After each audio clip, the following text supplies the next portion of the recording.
Maintaining the pristine white marble of the Roman Republic required gallons of vinegar, water, and grueling physical labor to scrub out the blood and the dirt.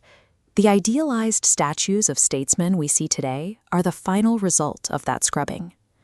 Lucreo was a 90-year-old former slave who spent 4 decades as a clerk for Rome's most powerful families. He understood that history is written by the men holding the swords, but the truth of how a society actually functions is known by the invisible people holding the mops. The Roman Republic operated as an extraction machine. It was designed to funnel grain, timber, and human lives into the security and wealth of a core group of 500 elite men. For 20 years, Lucreo kept a second set of books. This shadow ledger was a secret accounting of the Republic's true moral and financial transactions, the entries the official record preferred to ignore. The story of Rome's fall is the record of a forensic audit.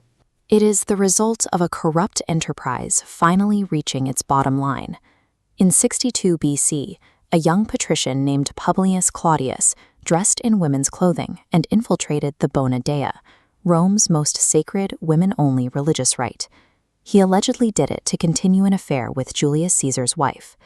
This violation of the city's sacred compact with its gods carried an expectation of swift legal justice or divine retribution. Instead, a jury of senators and knights took heavy bribes and acquitted him. Julius Caesar divorced his wife for the sake of appearances, but he protected Claudius in court to preserve a valuable political alliance. The Roman elite treated the sacred as a convenient prop and piety as a form of credit. The justice system functioned as a performance, maintained only by collective financial agreement. Below the temple sat the Suburra, a claustrophobic slum built directly over the Cloaca Maxima, Rome's massive central sewer. Julius Caesar grew up on the edge of this neighborhood. He possessed a lived understanding of the urban poor's desperation and what the air smelled like when 1 million people squeezed into a valley to survive. As leader, Caesar implemented grain subsidies and debt relief. The Senate immediately condemned these reforms, labeling them the actions of a tyrant purchasing the loyalty of a mob. Caesar was settling a societal debt the Republic had deferred for generations. He was paying out the account before the creditors burned the city down. The Senate's fatal blind spot was an inability to recognize this debt. They viewed the hunger of the poor strictly as a threat to their own assets. This disconnect was on display in the Quirinal baths. Senators Brutus and Cassius sat in the steam, speaking grandly about liberty and the Republic, while plotting Caesar's death. While they discussed the soul of Rome, a child slave stood beside them, using a curved bronze strigil to scrape the sweat and dead skin from their bodies. They did not register his presence. Later, at Casca's countryside villa, the conspirators gathered to complain about Caesar's new land commissions and the taxes on their luxury silk imports. Senator Casca's own shadow ledger reveals a hidden cost. He paid a casual bribe to a building inspector to cover up the exploitation of underage workers on his estate. This bribe was a standard operating expense, buried within the massive wealth generated by his properties. The liberty these men violently defended was the liberty to maintain a monopoly on exploitation without oversight. The Senate murdered Caesar because the board of directors realized their CEO was permanently redistributing the shares of the business. Caesar's unforgivable sin was replacing the systemic extraction machine of the Republic with himself as the sole arbiter of wealth. Autocracies do not magically appear because a single villain destroys a noble democracy. Democracies collapse when their ledgers become entirely corrupt, and the hypocrisy of their leaders breaks the machine. Rome closed its books 2,000 years ago, but the math hasn't changed. Who is keeping the shadow ledger of our society today? We are taught that history is recorded by winners, but the actual mechanics of an empire are found in the accounting. For 26 years, a clerk named Lucreo stood in the corners of Julius Caesar's private rooms, watching. He didn't write myths, he kept the books. Lucreo maintained a private shadow ledger. While official scrolls tracked grain and gold, Lucreo's system tracked Rome's true currency, dignitas. Dignitas was the accumulation of ancestral reputation and personal honor that drove every Roman man. In the Shadow Ledger, Lucreo recorded how that honor was traded for blood and hidden sacrifices. The public records of the Republic project an illusion of divine, unbreakable power, but Lucreo's audit reveals a transactional reality underneath. The marble was a facade for a system that functioned by trading vast human suffering for temporary political control. To understand why the Republic actually fell, we have to audit this shadow ledger. We need to see what Caesar actually purchased and identify exactly who was forced to pay the bill. The audit begins with the inventory, taking stock of the man behind the god. Caesar's biological reality was failing, his hair retreating since his 40s. When the Senate granted him the right to wear a laurel wreath at all times, they framed it as a tribute to victory. In the household, they knew it was a cosmetic tool used to hide a balding scalp. The ledger also recorded the morbus cubitialis, or assembly sickness, a form of epilepsy that caused sudden, violent seizures. After collapsing in private, Caesar wouldn't show fear. He would wake up, identify who had witnessed his vulnerability, and immediately run a calculation on how to manage the damage. Caesar realized he could bankrupt his enemies by manipulating the currency of reputation. During a grand military triumph, his soldiers sang vulgar songs mocking his sexuality. The Senate expected him to wither under the public shame. Instead, Caesar leaned back in his chariot and laughed. Most Roman politicians were controlled by the high cost of public opinion. Caesar simply stopped paying that tax. He mapped the system's rules and then deliberately dropped the weight of shame that held every other man in check. In 46 BC, Caesar initiated a staggering logistical project. He dug an artificial lake into the field of Mars. He then filled it with water and real warships, manning them with 6,000 enslaved prisoners of war. This was the Naumachia, a naval battle conducted as a religious rite. Caesar used this event as a political transaction. He purchased social cohesion for a restless city, and he paid for it with the lives of 6,000 condemned men. In the Shadow Ledger, this wasn't theater. It was the acquisition of power through state-sanctioned death.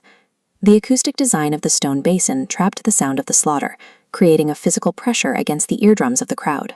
The warships churned the shallow water into a thick slurry of mud and blood.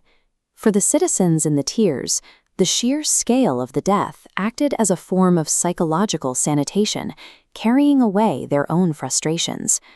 While the city slept in satisfied ignorance, the accounting continued. Slaves, like a man named Cyrus, worked through the nights, operating heavy drainage screws to clear the basin. They waded through the remains of the fleet and the rotting bodies of the men Caesar had spent to buy the crowd's favor. The transaction worked. Caesar's approval among the poor surged, and the city remained quiet for weeks. The cumulative human cost was simply erased from the public record, leaving only the image of a beloved leader. In Rome, omens functioned as constitutional findings. The Etruscan discipline was a legal system of omen reading, where a report from a licensed haruspex, or diviner, could legally dissolve a Senate session or suspend a military campaign. On the eve of the Ides of March, the state haruspex, Sparina, performed a sacrifice in Caesar's courtyard. He used a flawless white bull, intended to provide a clear channel for divine communication. Sparina reached into the carcass and found a void. He looked up at Caesar and delivered a report that defied biological reality. The bull had no heart. Caesar didn't react with the fear of a superstitious man. Instead, he looked at the cavity with the cold recognition of an accountant verifying a bill he had already calculated. He saw the omen as a confirmation of a figure he had already run in private. "The heart is a pump," Caesar said, "but the Republic is a ghost. You cannot find a heart in a ghost." He ordered the sacrifice to be recorded as completed and called for his heavier toga. Caesar understood that his absolute political power required his own destruction as the final payment. He wasn't ignoring the gods, he was accepting the final terms of the trade. The final phase of the ledger is the audit, examining the discrepancies after the exchange is done. To find the true cost of the conspiracy, we have to look at Portia Catanis, the wife of the assassin Brutus. Portia was shaped by the Stoic architecture of her father, Cato. She was a woman of severe, uncompromising intellect, but the Roman legal system silenced her. She could read Plato and argue law, yet she was barred from voting or owning property in her own name. When she sensed Brutus was hiding a world-ending secret, she didn't plead with him. She sat on her bed and drove a knife deep into her own thigh. She managed her household and spoke to her husband for days while the wound festered, proving she could carry the secret of a murder as quietly as she carried the secret of her own agony. Portia used the grammar of violence because it was the only language the Roman system respected. She proved her worth by demonstrating a profound capacity for unassisted pain, forcing Brutus to acknowledge her as a partner in his crime. When Portia finally revealed the wound, Brutus fell to his knees. He was hit with a collision with a reality he hadn't prepared for, the discovery that his wife's virtue was a tangible, bleeding thing that far exceeded his own philosophical theories. Brutus looked at his wife and recognized the practiced efficiency of her endurance. He realized that his own life of public honor was only possible because of the quiet, unassisted labor of the woman who ran his household. He surrendered the entire plot to her, confessing every name and every detail. 3 days later, Brutus marched to the Senate, believing he was the heroic savior of the Republic. Portia stayed behind to quietly manage the fever and the terror of the coming bloodbath, alone. The fall of Rome isn't just a story of grand destinies, it is an audit. Behind every god-king and every glorious revolution is a shadow ledger, recording the unseen people who are always left to clean up the blood. In the hours following Julius Caesar's assassination, Rome began listening to its own breathing. The night traffic of carts and merchants had vanished, replaced by the scattered fires of a population in a state of animal caution. Every shadow was an unknown radius of a political detonation that hadn't finished settling. While the senators and generals scrambled for control, the most accurate record was being kept in the administrative shadows. A clerk in the state treasury was tracking the arithmetic of the morning through a secret shadow ledger, recording the world as it actually was, before the official histories could sanitize the numbers. The conspirators had imagined a dawn of restoration. Instead, the Forum at first light was a space of reduced pressure. Most stalls were open, but the owners watched the square with peripheral attention. The gravity of the Ides remained, suspending the city's normal commerce in a heavy, expectant silence. The cobblers and money changers gathered near the Basilica Julia were the ultimate auditors of political reality. They assessed the assassination by its economic consequence.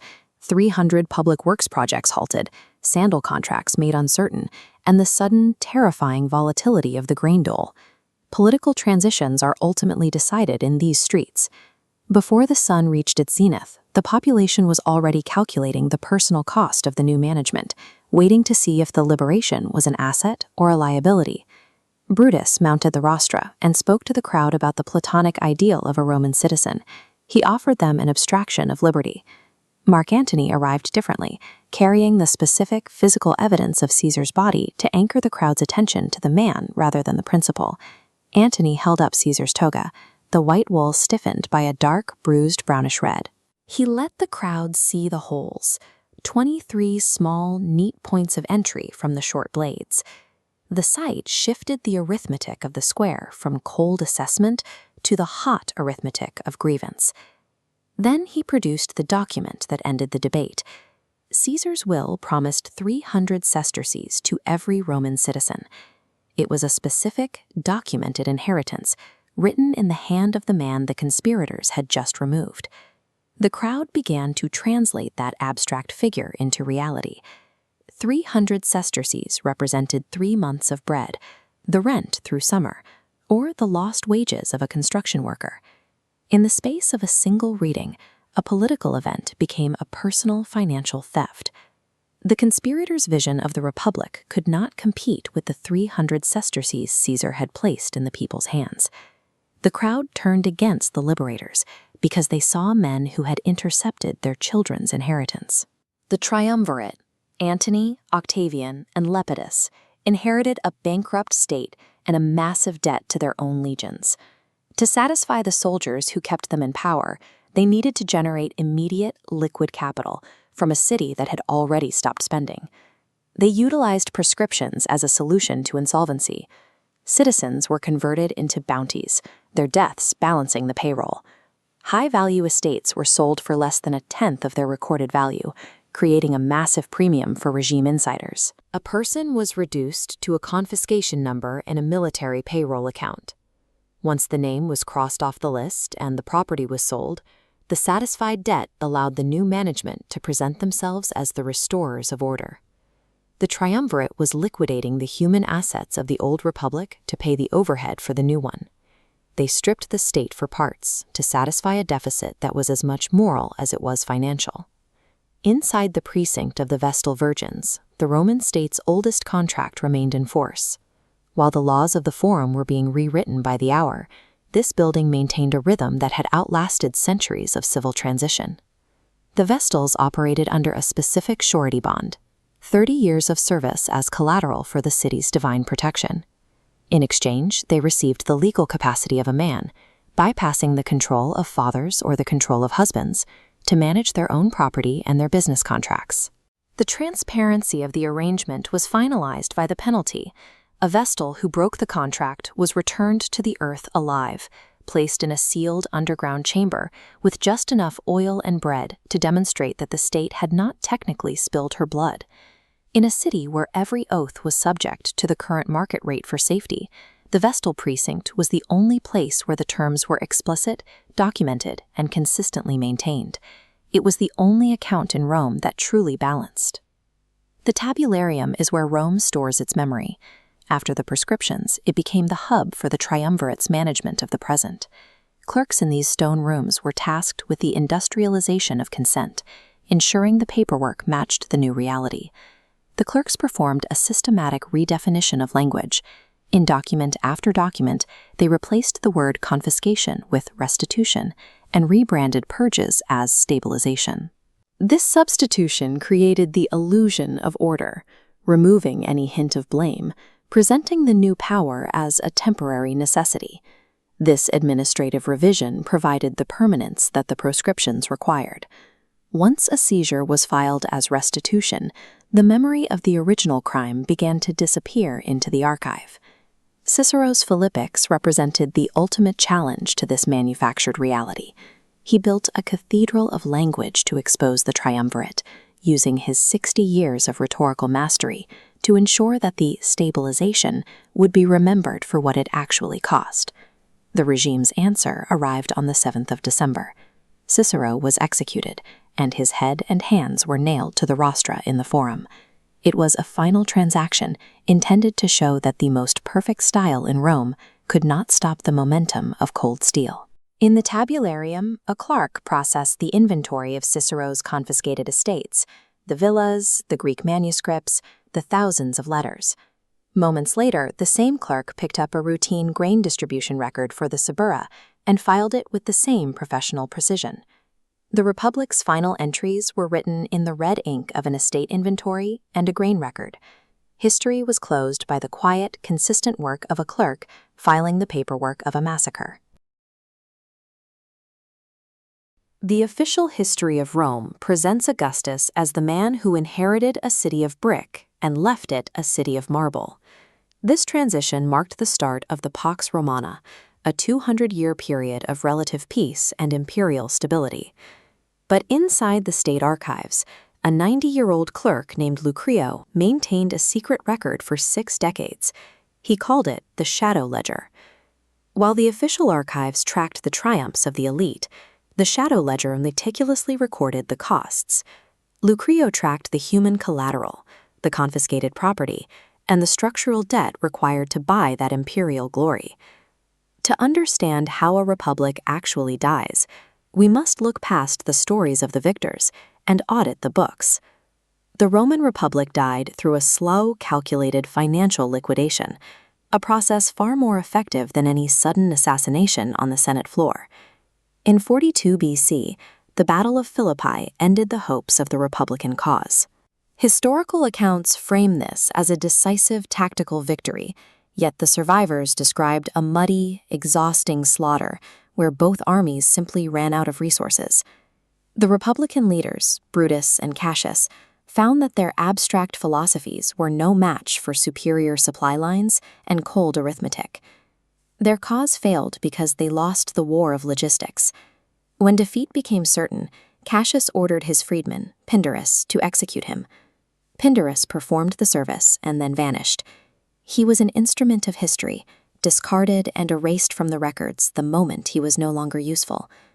This conclusion was not a moment of justice, but a settlement, a cynical agreement that continuing to fight was more expensive than accepting new management. Octavian, the future Emperor Augustus, approached power with the ruthless calculation of a creditor. He prioritized financial leverage over the charismatic military traditions of his predecessors. He built an architecture of necessity, centralizing all state finance and land distribution. Within a few years, every citizen's daily survival depended directly on his personal administration. This shift was most visible in the currency. Octavian issued coins, like this silver denarius, that guaranteed value based on his personal image rather than the authority of the state treasury. To secure the loyalty of his legions, he systematically seized Italian farms and reallocated them to his veterans. Ordinary citizens were legally evicted to ensure the army remained personally indebted to the new regime. Octavian had secured a form of control far more durable than fear: inescapable financial dependence. In 27 BC, Octavian stood before the Senate in this building, the Curia Julia, and officially returned his emergency dictatorial powers to the people of Rome. This event was a masterpiece of administrative theater. It was a pre-orchestrated performance where the Senate begged him to stay, granting him the title Augustus and absolute control under the guise of restoration. A new class of efficient bureaucrats managed this fake republic. They maintained every title and procedure of the old democracy, ensuring the machine ran smoothly, while ensuring it possessed no actual power. The Roman elite accepted this trade, sacrificing their political agency to keep their titles and their social status intact. By 1 BC, the transition was complete. Lucrio, now 90, received a polite pension, essentially a bribe to retire and take his memory of the old world with him. The new administration had no place for men who remembered the illegalities and the bloodshed that built the system. To remain efficient, the empire had to forget its origins. While marble temples lined the streets of New Rome, Lucrio finished the shadow ledger in a dark room across the river, tallying the final costs. The empire succeeded by making its violent history invisible, rendering truth and memory entirely obsolete. To find the true impact of this regime change, we must ignore the names of emperors and look at the bottom of the ledger. Consider the price of eggs in the Subura. In 44 BC, a dozen cost 4 asses. By 1 BC, the price was 5. Other metrics remained stagnant. Tenements collapsed at the same rate, and the state still funded itself through taxes on local brothels. The massive restructuring of wealth and power at the top had no meaningful impact on the reality of the streets. The transition to empire was a liquidation. The citizens of Rome traded their freedom for the efficiency of a well-managed machine, while the poor continued to pay the exact same price they always had.